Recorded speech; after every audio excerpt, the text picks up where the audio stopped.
Oui, Landry Salano est déjà en position. La collecte pas aisée ces temps-ci, mais quelques informations à mettre sous la dent, quelques parutions donc avec lui. Landry Salano, bonjour. Bonjour Joël Etonji. Quelques confrères ont pu répondre à l'appel. Oui, tout le monde n'est pas en congé forcément, donc nous avons de l'actualité à partager avec nos téléspectateurs, avec deux sujets majeurs. Ce lundi d'abord, ce discours décrypté par la plupart des confrères des journaux, notamment le discours sur l'état de la nation prononcé par Patrice Talon, le chef de l'État. C'était donc vendredi dernier. Et puis évidemment, lui qui est rentré discrètement, c'était donc dimanche. Je veux parler de Boni, après donc son passage éclair à Cotonou et avec évidemment tout ce qui avait suivi. L'ancien chef d'État Boni est aussi rentré discrètement hier à Cotonou. Sans doute pour faire quoi? Nous allons découvrir tout cela dans un instant, Joël Etonji. On va y aller, oui, c'est intéressant, tout ça à apprendre. Alors nous démarrons avec quel quotidien? Nous démarrons avec Dynamisme Info. Dynamisme Info qui nous parle de Boni, de retour à Cotonou. Depuis son passage éclair avec la CEDEAO, c'est toujours bien d'entamer une nouvelle année chez soi, nous dit donc le quotidien. Le journal qui nous parle également de Eugène Zatassou à propos de la brouille au sein des Foscories, point bien émergent. Nous luttons plutôt contre des soldats interposés entre le régime et nous, Dixit, disons le directeur du parti au niveau de Foscories pour un Bénin émergent, de l'école du parti, voilà. Nord-Sud quotidien, la même actualité. Après sa parade populiste, Yahi de retour au pays depuis hier, nous apprend donc le journal. Et puis la même information qui est traitée avec nouvelle expression en deuxième de une. Après son séjour à l'étranger, le journal nous apprend que Boni est donc à Cotonou. Pour quelle raison? Pour les fêtes de fin d'année, précise donc le journal. À la page 2, il y a donc des détails qui sont consacrés à ce sujet. On change de sujet avec le pays émergent qui nous parle du discours du chef de l'État sur l'état de la nation. Patrice Talon, dans l'autosatisfaction, précise le quotidien, encore de l'espoir vendu aux Béninois désabusés. Le discours du chef de l'État contraste avec les réalités du pays. Trop de paroles, mais peu d'actes, pense donc le journal Le Pays émergent. Le pays émergent qui nous parle aussi de cette sortie médiatique du ministre d'État du Plan, Guy Mitokpe, démontre les arguments du ministre Abdoulaye Biotchane, nous apprend par ailleurs le quotidien. L'éco-quotidien, justement, l'éco-quotidien qui nous parle de ce discours sur l'état de la nation devant les députés à l'Assemblée nationale. Il faut prendre Patrice Talon pour ce qu'il est, dit le journal, un président qui a tourné le dos à la vérité et aux mots que connaît le pays. 4 années de discours, de promesses et d'attentes déçues, conclut donc le journal, l'éco-quotidien qui nous parle aussi de Sabi Sira Korogone, président du MPL sur Sika TV dans l'émission 100% Bénin, justement. Patrice Talon doit partir en 2021. Aucune prolongation ne lui sera accordée, précise Sabi Sira Korogone, qui précise par ailleurs que pour l'alternance, le journal nous dit que pour l'alternance, Korogone a donc demandé aux Béninois de faire confiance au MPL et de garder espoir. Le soleil levant, nous parle de ce message sur l'état de la nation. Patrice Talon fait un discours des records et cloue le bec à ses opposants, nous dit le journal. Des performances dans tous les domaines qui placent le Bénin sur la voie du développement. C'est la conclusion du quotidien, le journal qui nous parle toujours de cette phrase, de cette citation du chef de l'État, toujours au cours de ce discours. Fermeture des frontières nigérianes. Nous savons donc mieux résister au choc de cette nature, précise Patrice Talon. Et Actu Express qui vient donc le soutenir dans ses propos. Discours sur l'état de la nation, des acquis certains, des perspectives radieuses, les réactions de l'opposition politique vivement attendues, nous dit le journal. Quid de l'état de droit et de la démocratie? Une autre interrogation donc à la une du journal Actu Express.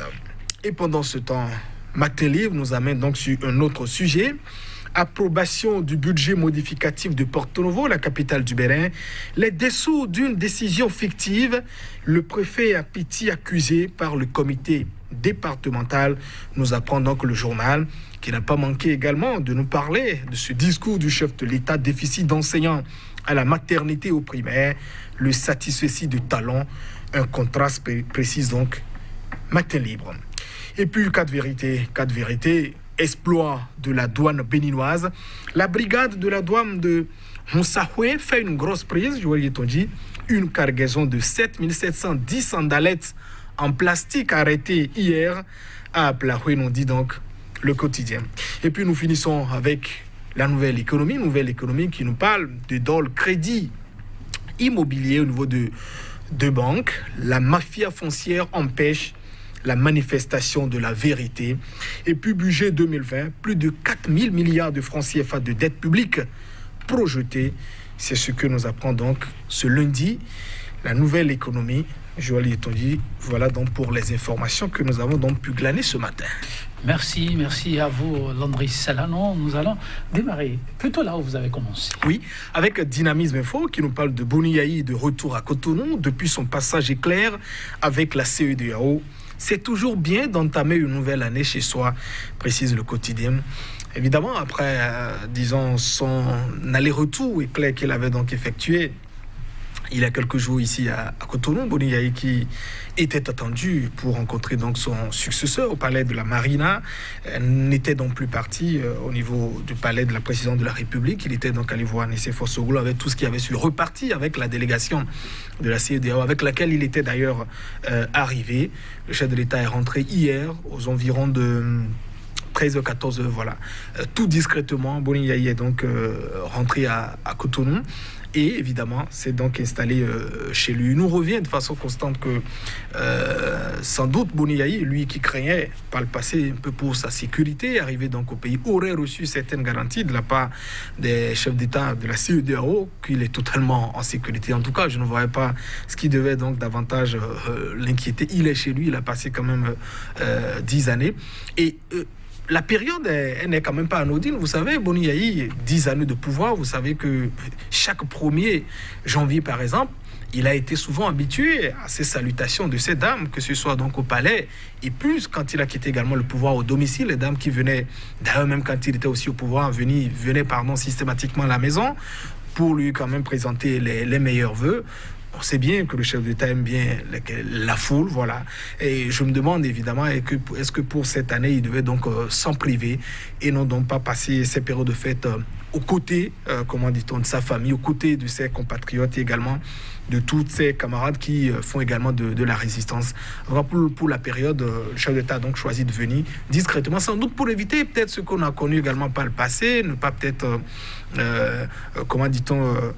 j'allais dire tirer beaucoup plus les nez également à son successeur, le président Patrice Talon. Vous savez, on est déjà sans doute sur beaucoup de pentes beaucoup plus glissantes, donc il faut peut-être éviter des actions qui, amèneraient également, nous conduiraient, disons, dans d'autres choses. 2019 a été déjà véritablement éprouvante. Je veux parler de l'année dont sans doute Yayi est rentré. Et n'oubliez pas qu'il y a aussi un autre sujet, Joël Yetonji, qui l'attend, c'est quand même la brouille au niveau de son parti.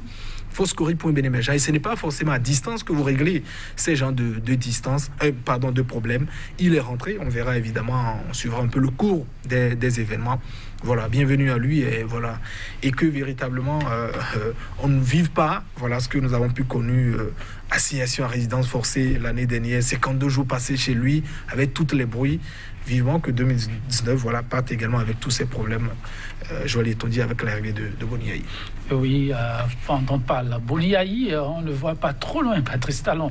Eh bien, les deux qui se suivent, s'accompagnent, se soutiennent, c'est des amis. Il faut le rappeler souvent. Soleil levant qui revient et qui nous parle alors de Patrice Talon. Oui, Patrice Talon, vous le dites, avec ce titre d'ailleurs, message sur l'état de la nation. Patrice Talon fait un discours des records et cloue le bec à ses opposants, nous dit le journal. Des performances dans tous les domaines qui placent le Bénin sur la voie du développement. C'est la variété, c'est différents angles qui sont traités à travers différents sujets. C'est l'avis du journal Soleil Levant qui revient également évidemment sur ce discours. 53 minutes, on l'a dit. Dans le format du journalisme, c'est bien sûr 1 heure passée. Et quand vous suivez un peu la chronologie des discours de Patrice Talon depuis qu'il est arrivé, c'est allé de façon crescendo. Au départ, c'était moins. C'est le 4e discours qu'il a prononcé. 53 minutes, ça n'est pas rien. Évidemment, on vous dira plus d'action. On s'approche désormais d'une échéance fatidique, 2 élections quand même encore à gérer, communales et puis, comment dit-on, présidentielles. Il faut, comment dit-on, établir, dresser la liste de tout ce que l'on a pu faire.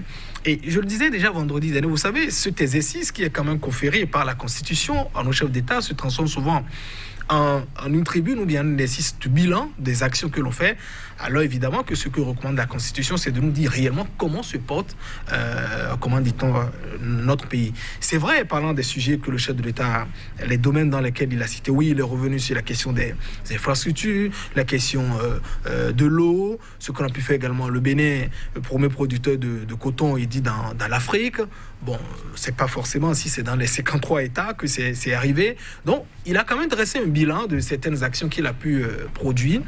Mais on trouve également que sur certains chiffres ou bien certains propos, par exemple, qui ont été avancés, on a quand même certaines réserves. Je veux parler, par exemple, de la question du déficit d'enseignants. Quand il dit, par exemple, qu'au niveau du primaire, je crois d'ailleurs, Matin Libre aussi est revenu sur le sujet, que nous avons quand même pu résorber la question du déficit d'enseignants au primaire. Évidemment, il y a beaucoup de classes, comment dit-on, des écoles dans lesquelles vous n'avez pas des enseignants qui sont là, ou parfois des enseignants qui gèrent à la fois 2 classes. La question n'est pas encore totalement résolue à ce niveau.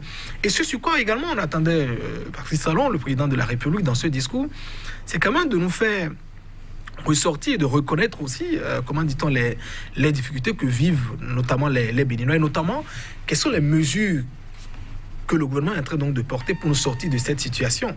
Les phrases, un peu comme dit, nous apprenons désormais à mieux résister au choc de nature au niveau des frontières. Je crois évidemment que ce n'est pas assez des propos rassurants. Merci à Landry Salanon. Merci aussi à vous, chers téléspectateurs. Nous allons arrêter là, quitte à nous retrouver demain. Au revoir.